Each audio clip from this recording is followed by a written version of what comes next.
Hello दोस्तों, स्वागत है आपका मेरे यूट्यूब चैनल तेजस रेलवे वाला पर। दोस्तों, हम 1450 क्वेश्चन की एक पीडीएफ रीड कर रहे हैं जो रेलवे ऑपरेटिंग डिपार्टमेंटल एग्ज़ाम के लिए, जैसे स्टेशन मास्टर, खंड नियंत्रक, गार्ड, वैगन संचालक, निरीक्षक तथा शंटिंग मास्टर के लिए पूछे जाने वाले सभी क्वेश्चन कवर हो जाएंगे। प्रत्येक पार्ट में 50 क्वेश्चन कवर कर रहे हैं और ये हमारा 23वां पार्ट होने वाला है। तो दोस्तों, शुरू करते हैं। Question number 401। Of calling on signal के लिए ट्रेन को पर रुकना होगा। तो ये इसके लिए है जोन। ट्रेन को जोन पर रुकना होगा। स्टॉप सिग्नल के नीचे शंट सिग्नल ऑन पोजीशन में दिखाएगा। कोई रोशनी नहीं। चालू पर स्वतंत्र शंट सिग्नल का पहलू है। बंद करो। पोजीशन लाइट सिग्नल की ऑफ स्थिति में प्रदर्शित रंगीन लाइट है। तो सही आंसर है दो सफ़ेद रोशनी तिरछी।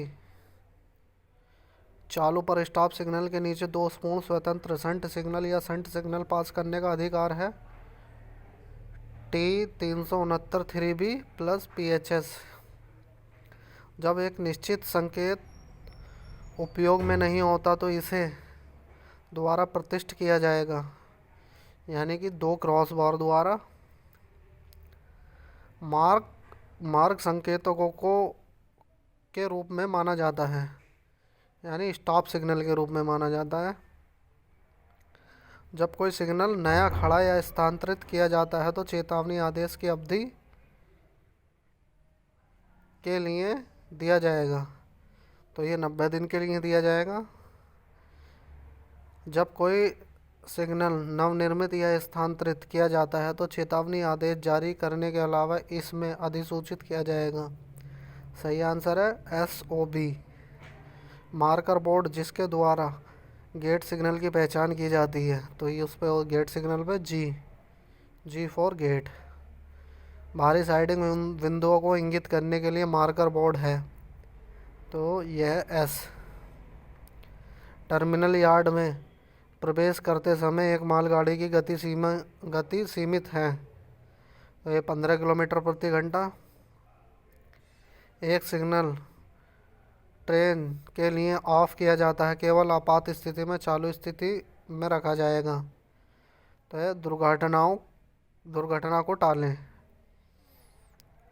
प्रस्थान करने वाली ट्रेन के लिए स्टार्टर ऑब्लिक एडवांस स्टार्टर को वापस करने के बाद ट्रेन के LP को 1 द्वारा सूचित किया जाना चाहिए। तो सही आंसर है इसका लिखित ज्ञापन। स्वचालित संकेतों को छोड़कर स्थिर संकेतों का सामान्य पहलू है सबसे प्रतिबंधात्मक पहलू।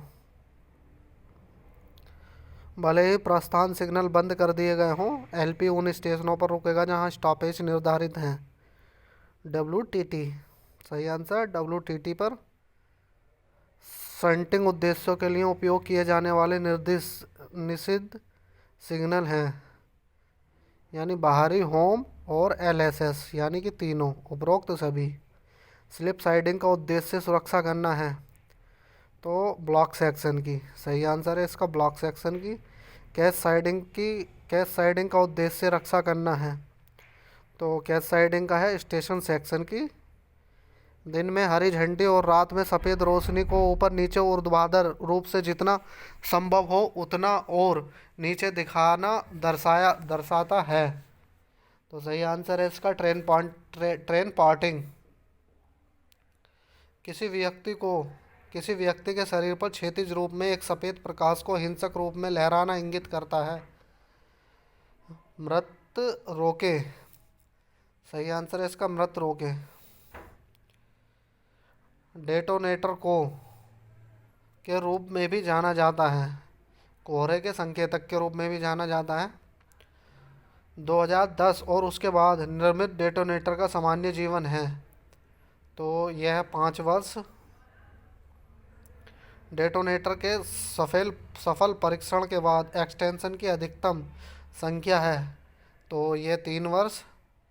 एलपी को आने वाली ट्रेन और रात में एक बाधा के बारे में चेतावनी देने के लिए इस्तेमाल होने वाले सिग्नल एक होंगे। देखेंगे लाल चमकती एल या एस लैंप। पूर्ण बिजली बंद स्थिति में एक खाली सिग्नल को दोषपूर्ण सिग्नल के रूप में माना जाना चाहिए। तो यह है दोषपूर्ण सिग्नल। सही आंसर इसका दोषपूर्ण सिग्नल।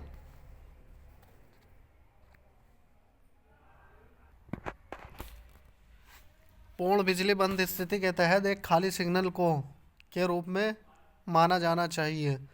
तो यह है दोषपूर्ण सिग्नल। जब घर खराब होता है और पूर्व चेतावनी दी जाती है कि एलपी की प्राप्ति का संकेत ऐसा संकेत पारित कर सकता है। घर मतलब होम सिग्नल की बात हो रही है। तो यहाँ पे है दोषपूर्ण सिग्नल के पैर में पीएचएस। दोषपूर्ण सिग्नल पास करने का अग्रिम अधिकार है।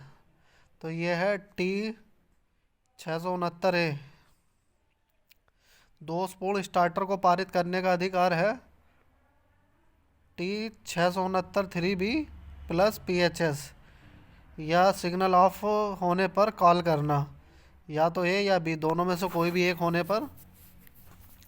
एलएसएस दोषपूर्ण होने पर double line signal line token cum section पर आगे बढ़ने का अधिकार है पीएलसीटी।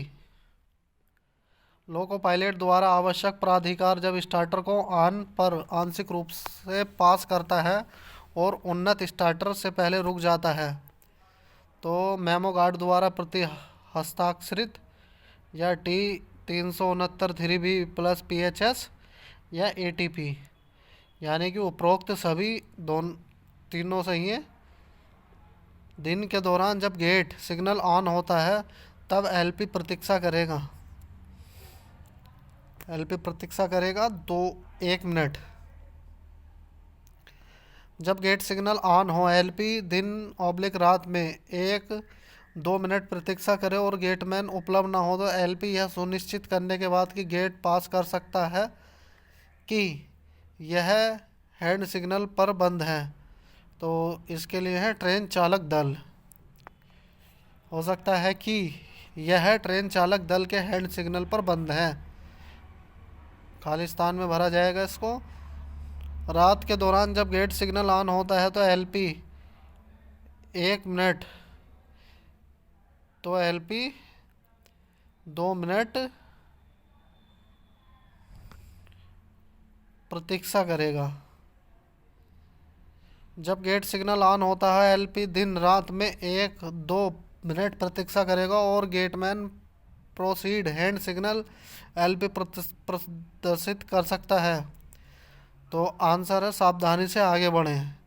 यदि कोई संकेत रंगीन प्रकाश के स्थान पर सफ़ेद प्रकाश दिखा रहा है तो इस संकेत के रूप में माना जाता है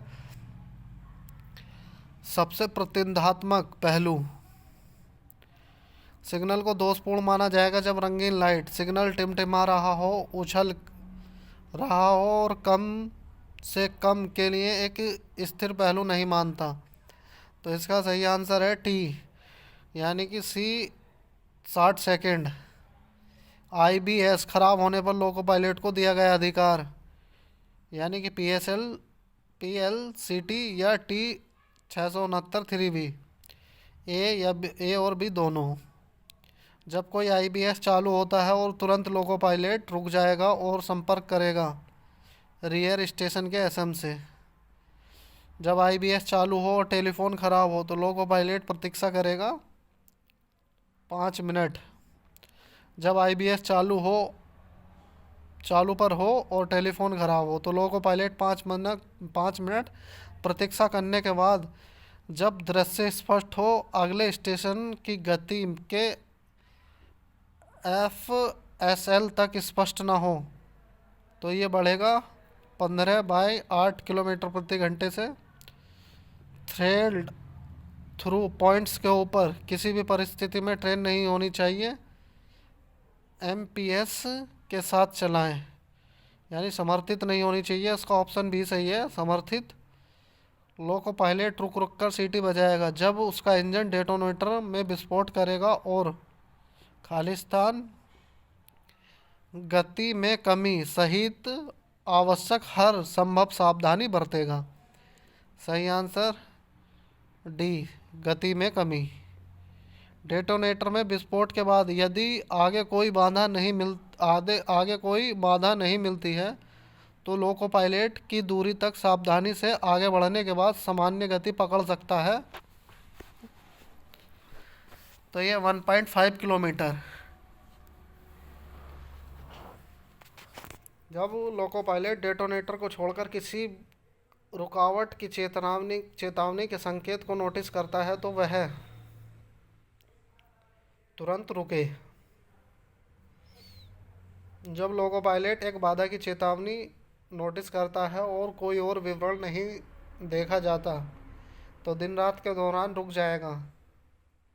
तो आधे मिनट में। जब लोको पायलट को एक रुकावट की चेतावनी दिखाई जाती है तो और कोई विवरण नहीं मिलता है तो दिन रात में 1-2 मिनट रोकने के बाद वह अगले ब्लॉक स्टेशन तक आगे बढ़ जाएगा सावधानी से। FSS के पीछे सिग्नल चेतावनी बोर्ड 1400 मीटर की दूरी पर स्थित। लोको पायलट और गार्ड को नियमित कामकाज के लिए बुक करने से पहले 3 LR ट्रिप दिए जाएंगे जिसमें के बीच एक ट्रिप भी शामिल है। तो यह है 20 बजे से 6 बजे तक। गार्ड के लिए रिपोर्टिंग के लिए अधिकृत स्थान पर स्टेशन की घड़ी या घड़ी द्वारा अपनी घड़ी सेट करेगा और LP को समय की सूचना देगा और CTR में प्रवेश करेगा। खालिस्तान की जगह CTR। तो दोस्तों ये हमारा 23वां पार्ट कंप्लीट हो चुका है। तो अगर वीडियो अच्छा लगा है लाइक कर दीजिए, चैनल सब्सक्राइब कर लीजिए। धन्यवाद।